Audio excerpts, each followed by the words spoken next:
Hai, saya Redin dan hari ini saya akan review sebuah dashcam ya, mereknya 70 MAI. Cumai kali ya sebutnya ya biar enteng singkat ya.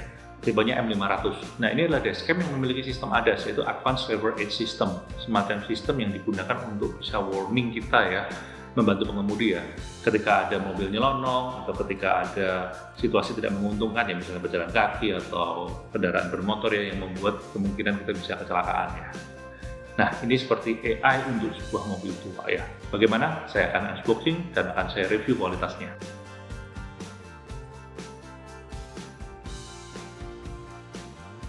Kualitas kotaknya sih cukup bagus.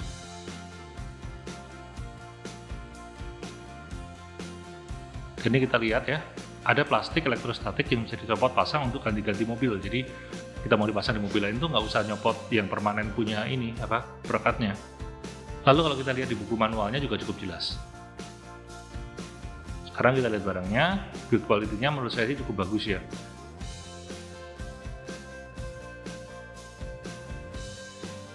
Di sini kita juga dilengkapi mounting yang bisa adjustable dengan posisi kaca. Di sudut kaca tuh nggak usah pusing miring-miringnya gimana. Lalu juga dapat charger untuk korek api, karena ini khusus ya, dia kan tinggi ya, jadi warnanya merah ini. Dan ini juga dapat bonus kabel USB, lumayan panjang menurut saya, tapi saya nggak akan pakai ini ya. Nah, ini ada alat aneh ini, nggak tahu apa ini. Dan kotak satunya ini saya belinya juga terpisah ya, ini adalah optional part ya, power supply dia, biar rapi, nggak lewat korek api.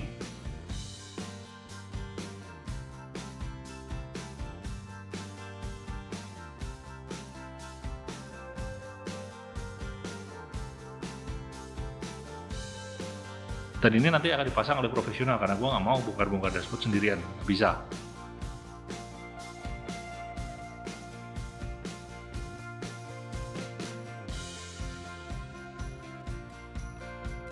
Untuk instalasinya, saya harus gosok kaca sampai bersih.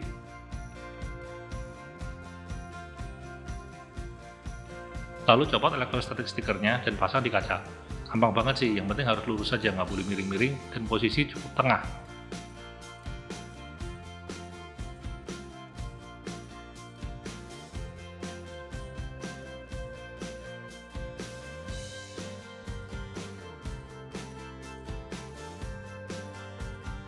Lalu ditekan pakai alat aneh tadi, sampai gelembungnya semua pergi.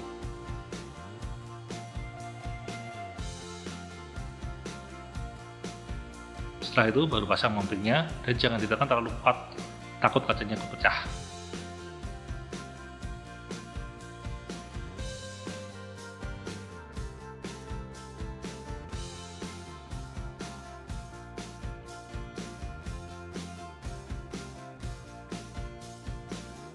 Lalu tunggu kira-kira 30 menit sampai lem bawaan dari ini perekatnya tuh benar-benar lengket ya. Setelah itu baru dipasang deh dashcamnya.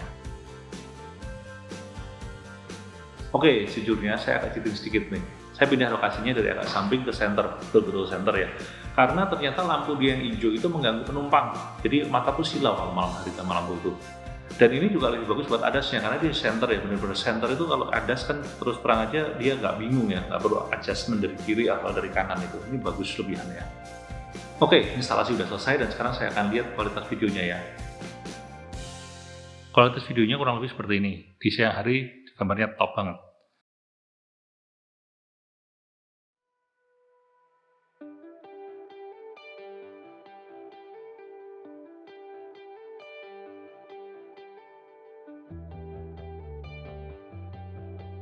Untuk dynamic range juga bagus banget nih. Kita dari tempat yang sangat terang ke tempat yang langsung gelap pun masih oke banget.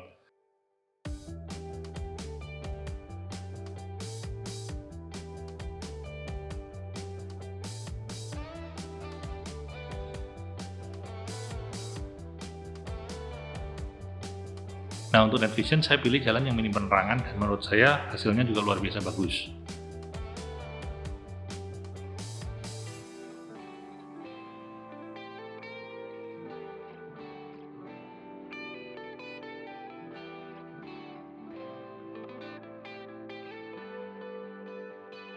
Sekarang kita akan coba di kondisi pencahayaan ekstrim ya, di mana suasana gelap terang itu dalam waktu singkat ya, dan langsung dapat sorotan matahari langsung ya.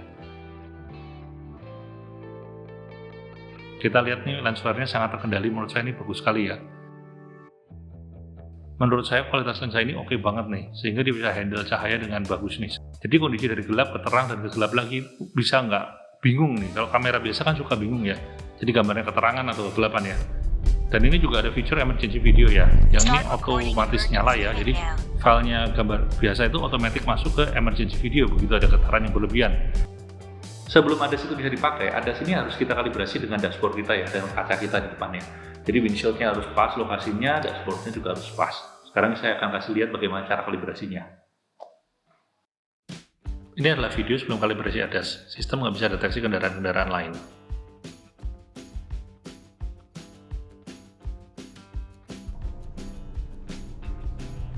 Sekarang kita tes fitur ADAS ya. Pertama-tama dari apps-nya dinyalakan dulu, lalu connecting aja pakai hotspot ya, ini. Jadi dia bisa jadi hotspot, tapi nggak ada internetnya, ya, nggak masalah. Setelah itu kita nyalakan ADAS-nya dan kita kalibrasi aja. Pastikan itu ada garis putus-putus di layar ya. Terus setara dengan dashboard ya. Terus jarak pandang juga sebaiknya harus akurat ya. ADAS calibrating. Please maintain vehicle speed at 40 km/h or higher. Lalu kita harus jalan di kecepatan 40 km per jam lebih. Ini satu-satunya tempat saya yang bisa jalan 40 km per jam lebih, dan garis markanya juga jelas tuh ya, jalan-jalannya di sini. Nah, selama 6-7 menit saya akan jalan di sini. Jadi ini videonya saya percepat aja supaya nggak bosan. Jadi perlu diingat ya, untuk melakukan ini harus di jalan yang relatif kosong. Terlalu padat malah bisa bahaya. Nah, setelah beres akan ada suara seperti ini. ADAS calibration successful. Dan saya segera cari pemberhentian terdekat.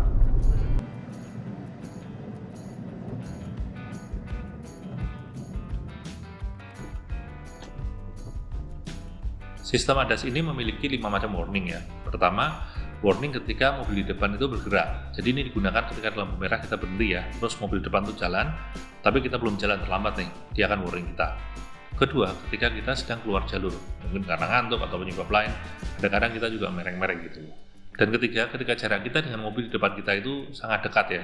Keempat, ketika ada pejalan kaki di depan kita. Dan terakhir adalah warning terhadap sepeda motor yang berada dalam jarak terlalu dekat dengan kita. Dan inilah hasilnya. Tadi kan ada kabel 3 itu ya, yang satu connect ke power, yang satu negatif, yang satu ini sinyal nih. Ini saya konekin ke EPS nih. Jadinya apa? Mobil bisa nyetir sendiri pakai sistem ADAS. Lihat ya. 1, 2, 3.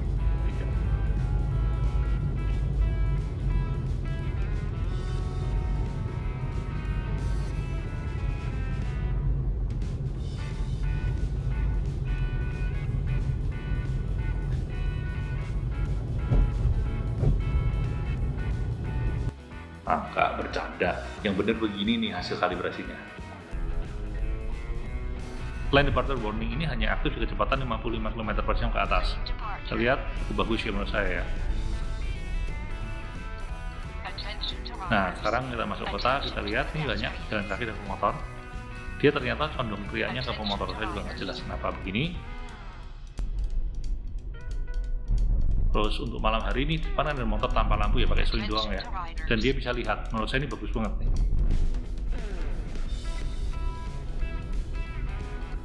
Di kondisi ada kendaraan potong dari kanan ya, dia akan teriak ke motornya. Mungkin karena motor itu lebih dekat, saya kurang tahu. Tapi dia bisa deteksi mobilnya. Sedangkan di kondisi yang bolong terhadap penyeberang jalan ya, terus terang aja dia masih terlambat memberitahu. Kalau saya nggak hati-hati udah nabrak kita.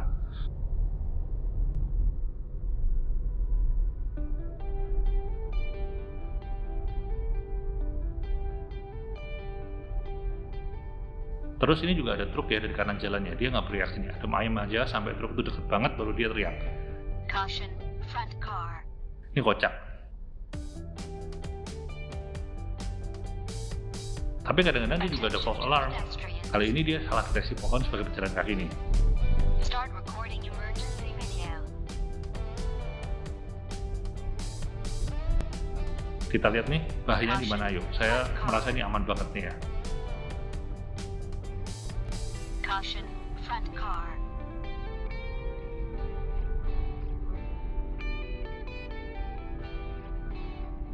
Caution, front car.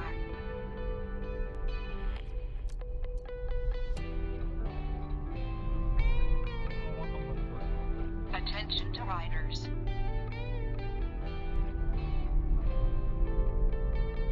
Dan kelemahan lainnya adalah dia juga kadang-kadang suka terlalu bising begini.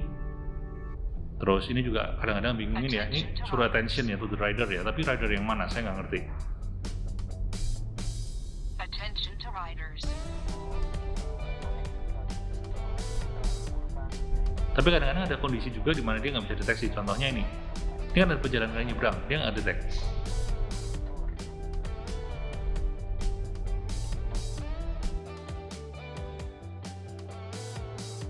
Dan ini banyak motor lawan arah ya, dia juga nggak detect.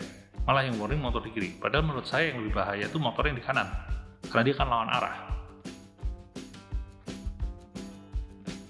Sekarang kita lihat nih depan ada mobil loh, nggak ketahuan. Kok bisa ya? Padahal saya tuh udah sampai ngerem, dan jaraknya sama dia juga udah mepet banget. Dan di jalan gunung ini ada pejalan kaki yang menurut saya sangat risky dia ada di situ ya. Tapi tetap aja nggak di warning, padahal dia terdeteksi. Mungkin karena jaraknya udah terlalu dekat dia belum sempat warning. Dan terakhir ya, mobil putih itu mau menyeberang juga nggak detect. Aneh, padahal dia nampak kan, deteknya udah mepet banget.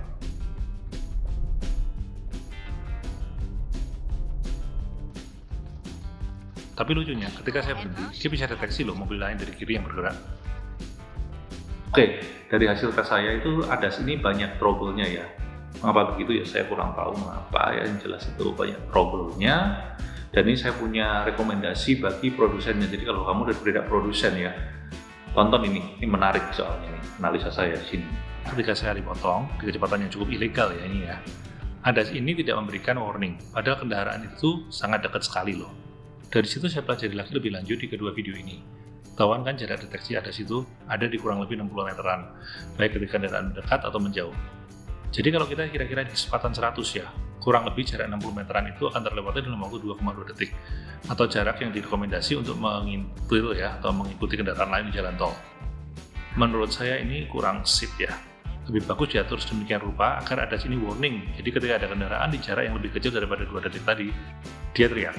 Bukan berdasarkan jarak meter absolut seperti yang sudah diimplementasikan ini. Kesimpulannya gimana? Buat saya ya, ADAS ini belum bisa dipakai untuk mengemudi serius ya. Ya untuk seru-seruan, untuk membuat saya lebih awas ya ketika nyetir jalan tol ya kalau ngantuk ya. Karena lane departure warning ini sih sangat lumayan ya. Tapi kalau dari sisi yang lebih serius misalkan terhadap kendaraan lain-lain itu menurut saya agak kurang oke ya.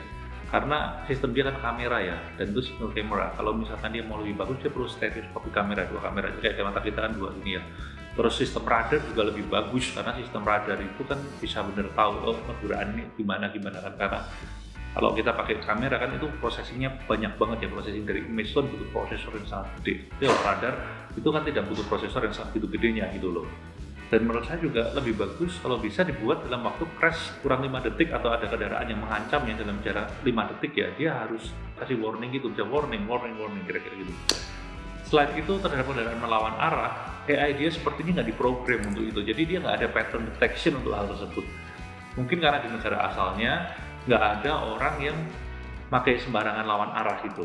Tapi ya itulah di negara kita kan memang masih banyak ya. Oke, kalau gitu sampai jumpa di video selanjutnya. Bye-bye.